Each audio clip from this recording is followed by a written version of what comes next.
जरा मुझे करीब से देखें। जी हाँ दोस्तों, इस वीडियो में आप मुझे करीब से देखें। मैं आपके लिए लेके आया हूँ एक्टिव पैसिव वॉइस की एक ऐसी चमत्कारी वीडियो जिसको फॉलो करने के बाद एग्जाम में सिर्फ ऑप्शन देख के आप 2 सेकंड में आंसर निकालोगे। मेरे साथ बने रहे वीडियो के एंड तक और सीखें ये चमत्कार।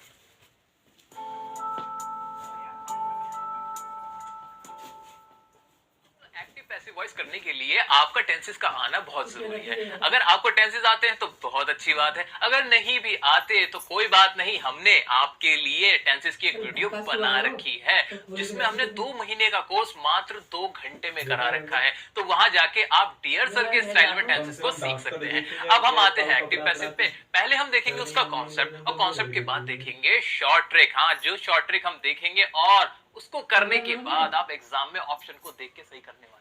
जी हाँ, ऑप्शन देखते ही सही आंसर लिखने वाले हो तो जल्दी से देख लेते हैं कॉन्सेप्ट। आइए, कॉन्सेप्ट क्या है एक्टिव पैसिव वॉइस का। तो एक्टिव पैसिव वॉइस को समझने के लिए हमें पहले समझना पड़ेगा सेंटेंस को। भाई सेंटेंस 3 चीजों से मिलकर बनता है। एक होता है हमारा सब्जेक्ट, एक होती है हमारी वर्ब और एक होता है हमारा ऑब्जेक्ट। यही तो होता है, ठीक है। ये 3 चीजें होती हैं। सब्जेक्ट कौन हो गया, जो काम करता है। ऑब्जेक्ट कौन हो गया, जिसके ऊपर काम किया जाता है। और वर्ब जो भी हमारी क्रिया हो रही होती है, जो भी हमारा काम हो रहा होता है। अब तक जो भी आप पढ़ के आए हो ना, जो भी आप पढ़ते हो, उन सब के अंदर आप सब्जेक्ट पे फोकस करते हो कि काम जो कर रहा है वो पहले आता है। ऐसा ही तो होता है। फॉर एग्जांपल, मैंने आपसे कहा कि मैं साइकिल चलाता हूं।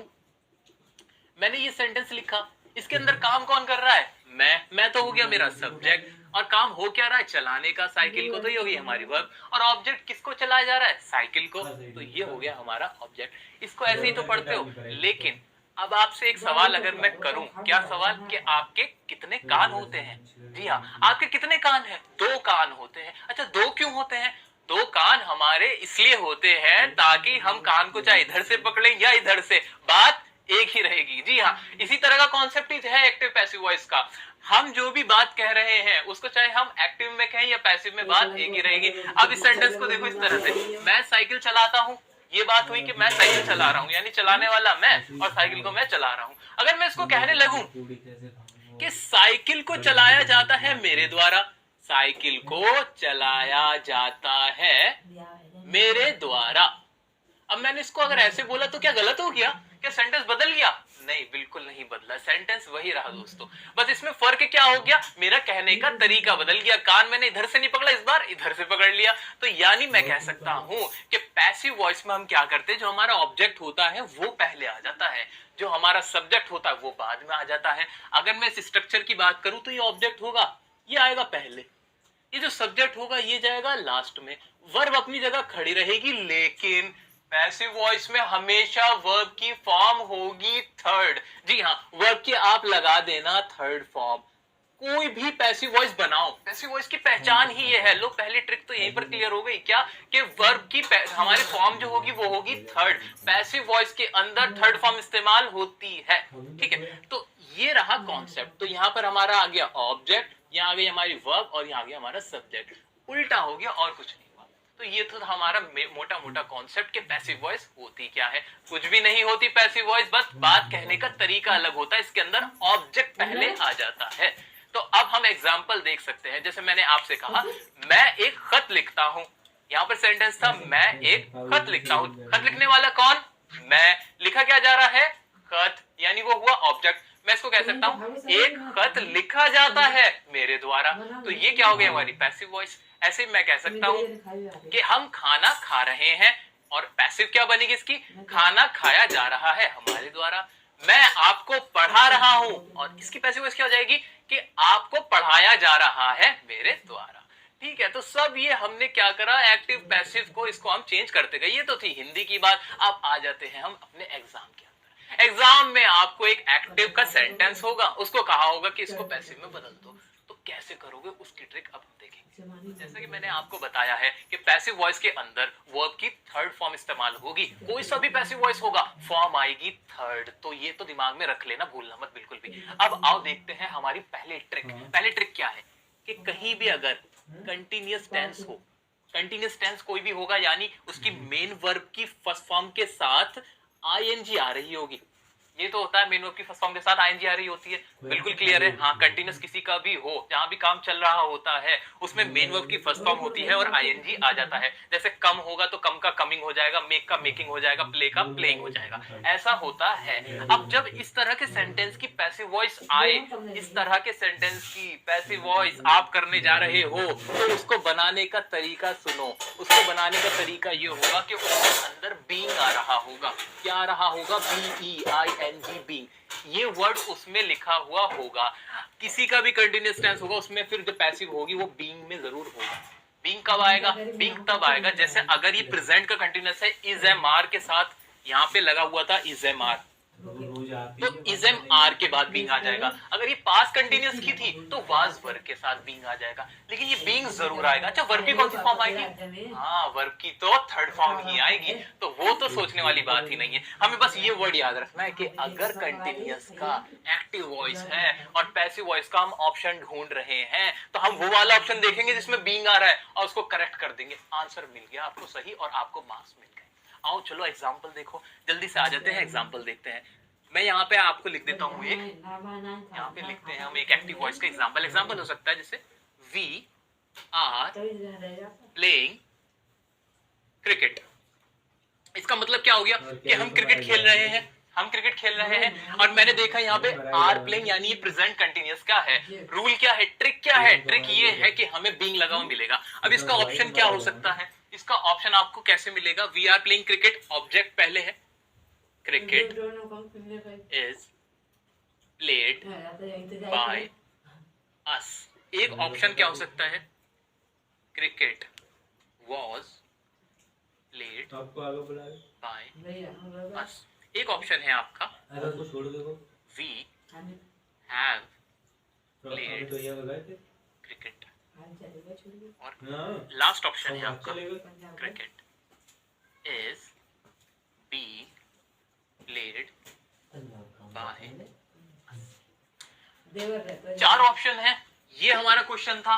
ट्रिक क्या थी? बीइंग वाला पकड़ना है। बीइंग वाला कौन सा? इसमें क्रिकेट इज प्लेड बाय अस नहीं है, क्रिकेट वाज प्लेड बाय अस नहीं है, वी हैव प्लेड क्रिकेट नहीं है, क्रिकेट इज बीइंग। अरे सर ये वाला, ये रहा बीइंग आ गया। अच्छा ये रहा। अच्छा, वर्ब की कौन सी फॉर्म है? सब में थर्ड थी वैसे तो, लेकिन इसमें हमें देखना कि थर्ड फॉर्म है। हाँ जी थर्ड फॉर्म भी, ये वाला रूल भी क्लियर हुआ, यानी ये पैसिव है, बिल्कुल सही है। थर्ड फॉर्म आई, बीइंग आ गया। आपका आंसर आपको यहाँ पर मिल गया। ये तो एक एग्जाम्पल था। आइए अब हम वो एग्जाम्पल करते हैं, वो वाले एग्जाम्पल जो एग्जाम्स में पूछे जा चुके हैं, और ये वाली ट्रिक अप्लाई करनी है। इसी ट्रिक को फॉलो करके देखना कैसे हम आंसर लेके आएंगे। तो अब आप अपने अपने स्टॉप वॉच निकाल लो और देखना कि कितने सेकंड्स में आपका आंसर निकल के आता है। हाँ जी, जैसा कि आपके स्क्रीन पे क्वेश्चन आ रहा है, पास्ट एग्जाम में पूछा हुआ क्वेश्चन है। आइए क्वेश्चन पढ़ते हैं। क्वेश्चन क्या कहता है? Select the one which best expresses the sentence in passive voice. के पैसिव वॉइस बनानी है और सेंटेंस लिखा हुआ है एक्टिव का। Sheela was writing a letter. जी ट्रिक क्या पड़ी थी? ट्रिक ये देखी थी कि अगर कंटिन्यूअस हो तो ढूंढना है ऑप्शन बीइंग वाला। आओ ढूंढते हैं। ए ऑप्शन में बीइंग है नहीं है, बी में ऑप्शन में बीइंग है, हाँ है जी। आंसर मिल गया, आंसर है आपका बी। अब देखो कितने सेकंड में आंसर आया। जी हाँ, अब आप देख लो कितने सेकंड में आया आपका आंसर। आंसर हमने ढूंढ लिया बिल्कुल। अच्छा, अब एक चीज देखनी है आपको, वो चीज ये है कि डी ऑप्शन में भी बीइंग आ रहा है। अरे सर इतने इंटेलिजेंट तो आप हो कि हमारा जो सेंटेंस है, जो क्वेश्चन है, वो पास्ट टेंस में था, तो पास्ट की पैसिव वॉइस पास्ट में ही तो बनेगी, जबकि डी में हमारा इज आएगा जो कि इसलिए डी ऑप्शन हमारा बिल्कुल नहीं होना। तो कॉमन सेंस की बात है। तो देखा कितनी आसानी से हमने ट्रिक को फॉलो करा, आंसर निकाला। एक और क्वेश्चन देखेंगे अभी। ये क्वेश्चन ये आया हुआ है कि समवन इज फॉलोइंग अस, और इसकी पैसिव वॉइस बनानी है। ट्रिक क्या है? इज फॉलोइंग समझ में आ गया, प्रेजेंट कंटिन्यूअस है। क्या ढूंढना है? बीइंग ढूंढना है। बीइंग ढूंढो। ए ऑप्शन में बीइंग है नहीं है, बी में बीइंग है हाँ है, लेकिन सी में भी तो बीइंग है, लेकिन आपको जैसे पता है वो पास्ट है, वर लगा हुआ है, तो आंसर आ जाएगा बी, बिल्कुल कॉन्फिडेंस के साथ आएगा। अच्छा एक चीज और समझ लो दोस्तों, क्या कि जो आंसर है वी बन गया, अस का वी बन गया, वो ऐसे बन गया कि जो हमारा ऑब्जेक्ट था वो सब्जेक्ट हो जाता है हमारे पैसिव वॉइस बनाते हुए, तो सब्जेक्टिव केस लग गया, अस का वी बन गया, आप जानते ही हो, और समवन का समवन ही रहा, क्योंकि समवन का कोई प्रोनाउन तो है नहीं जो चेंज हो जाता। ठीक है, तो ये हमारा बी आया। अब अगला क्वेश्चन देखते हैं। अगला क्वेश्चन है हमारा where were they playing the cricket match. Sir ये तो डिफरेंट क्वेश्चन है, ये कैसे करूं? आपने बताया नहीं। अरे बताया तो है, ट्रिक वही तो है। ट्रिक क्या है? कुछ भी नहीं। इज प्लेइंग हो, वॉज प्लेइंग हो, कुछ भी हो, कंटिन्यूअस होना चाहिए। आपको तो बीइंग ढूंढना है। बीइंग ढूंढो ना, इसके अंदर बीइंग कहां है? बीइंग है ए ऑप्शन में, बीइंग है नहीं है, बी में है नहीं है, सी में है नहीं है, डी में है। भाई डी पकड़ लो, डी इसका आंसर हो जाएगा। कुछ सोचते देखो कितने आसानी से बन रहे हैं, कोई भी टाइप का क्वेश्चन आ जाए, कितना ही लंबा क्वेश्चन आ जाए, बस देख लो। अगर आईएनजी लगा हुआ है वर्ब के साथ तो आपको ढूंढना है बीइंग, और बीइंग जिसमें मिल जाए वो लगा दो आंसर, बिल्कुल खत्म बात। और क्वेश्चन देखेंगे सर, और क्वेश्चन देखेंगे, जितने क्वेश्चन है सब देखेंगे अपने। आज यहाँ पर हम पक्का करके जाएंगे कि एग्जाम में कोई भी क्वेश्चन आ जाए एक्टिव पैसिव वॉइस का, हम ट्रिक यूज करेंगे और टाइम बचाते हुए मार्क्स स्कोर करेंगे। अगला क्वेश्चन क्या है? अगला क्वेश्चन है हमारा, the boys were digging a hole in the ground. इसमें भी डिगिंग आ गया, यानी आईएनजी लगा हुआ है, पास्ट का कंटिन्यूअस है। तो बीइंग देख लो, बीइंग पहले ऑप्शन में इसमें बीइंग है, हाँ है, आंसर तो इसका यही हो जाना चाहिए क्योंकि बाकी में तो बीइंग नहीं, तो इसका आंसर हो गया। अब लगा लो आप, सेकंड्स काउंट करो ना, कितना टाइम लगा आपको इतने सारे क्वेश्चन करने में। सर कोई टाइम नहीं लगना, इसी तरह हमने इस ट्रिक को फॉलो किया और सारे आंसर को निकाल लिया। अच्छा, अब एक और क्वेश्चन है, थोड़ा और टिपिकल क्वेश्चन देख लेते हैं, देखते क्या हम उसमें फंसते हैं। जी बिल्कुल नहीं फंसेंगे वैसे तो क्वेश्चन है, the police are questioning Mr and Mrs Sharma. तो ये भी कंटिन्यूअस था। बीइंग वाला ढूंढो ना, इसके अंदर बीइंग वाला, ए में बीइंग है नहीं है, बी में बीइंग है नहीं है, सी में बीइंग है नहीं है, डी में बीइंग है, यही आंसर है। बिल्कुल हमने इसको भी कर लिया, बिल्कुल नहीं फंसे सर। कितने ही टाइप के क्वेश्चन दे दो, आ जाओ मैदान में और हमें क्वेश्चन दे दो, हम तो करेक्ट आंसर ही करके आएंगे। तो हमने ये देखे थी पहली ट्रिक और उसके ऊपर बेस्ड क्वेश्चन जो हमने सक्सेसफुली बना दिए। अगर वीडियो समझ में आ रही है, मजा आ रहा है तो प्लीज इसको लाइक करना ना भूलें। अब आते हैं हमारी दूसरी ट्रिक। जी हाँ, एक और गोल्डन ट्रिक हम फॉलो करेंगे और अपने आंसर बनाएंगे। तो अब हम बढ़ते हैं हमारी दूसरी ट्रिक की तरफ। जी हाँ, बिल्कुल कंसंट्रेशन बना के रखना, क्योंकि यही ट्रिक आपको एग्जाम में मार्क्स दिलाने वाले हैं और आपका टाइम बचाने वाले हैं। दूसरी ट्रिक क्या है और समझो। जब भी आप कोई एक्टिव वॉइस देखो जिसके अंदर इस्तेमाल हो रहा हो हैज, हैव और हैड, अगर इनमें से कोई भी इस्तेमाल हो रहा हो तो दिमाग के पर्दे खोल लेना कि ये तो होंगे हमारे परफेक्ट टेंस। जी हाँ, प्रेजेंट, पास्ट, फ्यूचर के परफेक्ट टेंस में हैज एंड हैड का इस्तेमाल होता ही होता है और इनके साथ मेन वर्ब की ऑलरेडी भी थर्ड फॉर्म ही लगी हुई होती है। पैसिव वॉइस में भी थर्ड फॉर्म ही लगी हुई होती है, तो फॉर्म की तो हमें टेंशन लेनी ही नहीं। हमें बस ये देखना, अगर हैज, हैव, हैड आ रहा है एक्टिव के अंदर तो हमें ऑप्शन क्या ढूंढना है? जी हमें ऑप्शन तब ढूंढना है बीन वाला। जी हाँ, हमें वो ऑप्शन, और कुछ मत देखो, सारे ऑप्शन भूल जाओ ना, बस आप तो ये देख लो हैज, हैव, हैड अगर आपकी एक्टिव है। पैसिव में क्या देखना, हैज, हैव, हैड के साथ बस बीन लगा हुआ होना चाहिए, कोई चेंज नहीं होगा, मेन वर्ब का भी कोई चेंज नहीं होगा। क्यों? क्योंकि अब तो पता ही है हमें कि पैसिव वॉइस तो किसी की भी हो, वर्ब की तो थर्ड फॉर्म ही उसमें लिखी हुई होती है। तो ये भी मजेदार ट्रिक है। अब इसके एग्जांपल्स देखेंगे और देखेंगे कैसे पास्ट जो हमारे एग्जाम में क्वेश्चन आ चुके हैं वो कितने आसान थे, और आपके एग्जाम में भी जब क्वेश्चन आएगा वो भी आपको बहुत आसान लगेगा। तो आइए क्वेश्चन देखते हैं, ट्रिक को फॉलो करते हैं और करेक्ट आंसर चूज कर लेते हैं। तो क्वेश्चन है, the government has launched a massive tribal welfare programme in Jharkhand. Sir question तो बड़ा टिपिकल सा है, मुझे क्या करना है, मुझे ट्रिक फॉलो ये करनी है कि मैंने देखा इसके अंदर हैज आया, यानी पैसिव वॉइस में इसमें बीन जरूर होगा। आओ बीन वाला ढूंढते हैं। ए ऑप्शन में बीन है नहीं है, बी ऑप्शन में बीन है हाँ है, सी में है नहीं है, डी में नहीं है, तो यानी मुझे पता चल गया कि बी मेरा करेक्ट आंसर है। बिल्कुल, कितने सेकंड्स लगे, कुछ भी नहीं। हिंदी सोचनी पड़ी क्या इसकी? नहीं सोचनी पड़ी। अगर हिंदी भी नहीं आती, क्वेश्चन समझ में भी नहीं आ रहा, तब भी करेक्ट आंसर लिख के आओगे, मार्क्स आपको जरूर मिलेंगे। आओ अगला क्वेश्चन देखते हैं। अगला क्वेश्चन है हमारा, The minister had already informed his cabinet about his decision। इसके अंदर भी मैंने देखा had आया, यानी पैसिव वॉइस में बीन आएगा, वही फॉलो करेंगे।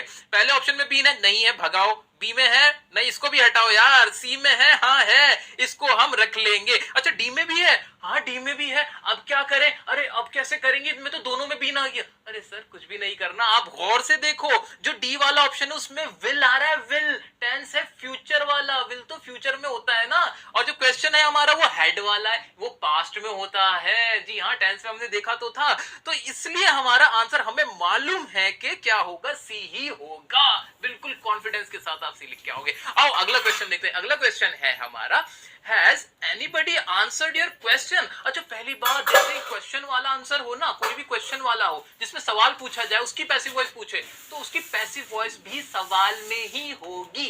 जी हाँ, इंटरोगेटिव की पैसिव वॉइस इंटरोगेटिव में, अफर्मेटिव की अफर्मेटिव में, नेगेटिव की नेगेटिव में, ये तो कॉमन सेंस की बात है। आओ इसका ऑप्शन देखते हैं, ए क्या है, your question has been answered. देखो इसके अंदर भी बीन आया तो ये करेक्ट आंसर है। नहीं नहीं नहीं, अभी तो सीखा क्या कि क्वेश्चन वाले का तो क्वेश्चन के ही सीक्वेंस में होगा, इसका स्ट्रक्चर गलत है। बीन जरूर आ रहा है लेकिन स्ट्रक्चर गलत है, शुरू में हेल्पिंग वर्ब आनी थी, तो इसको हमने हटा दिया। अच्छा, बी पार्ट में, बी ऑप्शन के अंदर बीन है, नहीं है। सी में है, हाँ है। क्या सी करेक्ट आंसर है? जी हाँ, इसका आंसर करेक्ट होगा सी, बिल्कुल। आओ अगला क्वेश्चन देखते हैं। अगला क्वेश्चन है हमारा, the government has not approved the new drug for sale. इसके अंदर भी हैज आया, नॉट आया और थर्ड फॉर्म थी, यानी हैज वाला ही हो गया। अच्छा, तो इसके में क्या ढूंढना है? बीन ही ढूंढना है। जल्दी से देखते हैं। ए पार्ट में, ए ऑप्शन के अंदर बीन वाला है, हाँ है तो सही। और बी में है क्या? बी में भी है। अच्छा, सी में है क्या? सी में भी है। अच्छा, डी में, बस डी में नहीं, इसमें तो तीनों में बीन आ गया। अब इसको कैसे करें? अरे ट्रिक तो पता है, बीन आना है, ठीक है, लेकिन हमने एक बात क्या पढ़ रखी है? हमने पढ़ रखा है कि सब्जेक्ट का ऑब्जेक्ट हो जाता है और ऑब्जेक्ट का सब्जेक्ट हो जाता है। अच्छा, इसके अंदर ऑब्जेक्ट क्या है? इसके अंदर ऑब्जेक्ट होता है पूरा हमारा है the new drug for sale. हमारा क्या है? इसके अंदर ऑब्जेक्ट है, यानी वो शुरू में आना था, लेकिन पहले ऑप्शन में मैं देख रहा हूं कि उसके अंदर तो सब्जेक्ट का सब्जेक्ट ही शुरू में रखा है, ये तो गलत हो गया। अच्छा, सी में क्या रखा है? क्या कर रखा है? सी में भी कुछ अलग ही कर रखा है, यानी अगर जो करेक्ट आंसर है मेरा वो कहीं ना कहीं तो बी ही है। बी में पूरा प्योर हमारा ऑब्जेक्ट शुरू में आ रहा है और बीन का भी इस्तेमाल हो रहा है, यानी मेरा करेक्ट आंसर हो गया बी। बिल्कुल घबराने की कोई जरूरत नहीं है, कॉमन सेंस लगाओ गाइस, कॉमन सेंस, ट्रिक को फॉलो करो, मार्क्स लेके आओ। दोस्तों आइए एक और क्वेश्चन देखते हैं, और ये थोड़ा डिफरेंट टाइप का क्वेश्चन है, लेकिन ट्रिक तो हमारी वही रहेगी। हाँ जी, ट्रिक ये रहेगी कि हैज हैव था तो बीन ढूंढेंगे। अच्छा, अगर मैं आपसे कहूं कि पैसिव वॉइस में तो हैज हैव था तो बीन ढूंढा था, अगर इसकी एक्टिव बनानी हो तो क्या करोगे? इसकी एक्टिव बनानी होगी तो यही करेंगे, उल्टा कर देना है। आओ देखते हैं क्वेश्चन को। क्वेश्चन में है the plants have been watered by the gardener. जी ये पैसिव वॉइस है, इसको दोस्तों आपको बदलना है एक्टिव में।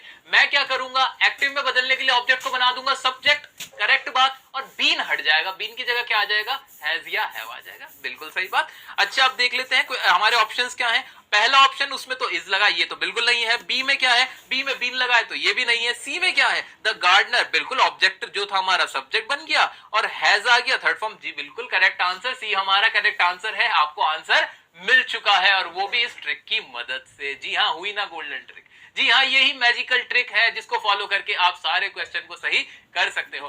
तो ये हमने देखी हमारी कुछ ट्रिक्स, जिनके बेस पे हमने बहुत आसानी के साथ एग्जाम्स के अंदर बैठ के क्वेश्चन बनाए हैं। जी हाँ, सारे क्वेश्चन ये हमारे एग्जाम में आ चुके हैं, और बिल्कुल बिल्कुल 100% चांस है, कोई शक की बात नहीं कि ऐसे ही क्वेश्चन बस थोड़ा बहुत चेंज होने वाला है, आपके एग्जाम में भी आएंगे, और आप ये ट्रिक फॉलो करके बिल्कुल सही लिख के आने वाले हो। वीडियो आपको पसंद आई हो तो शेयर कर दे सारे में।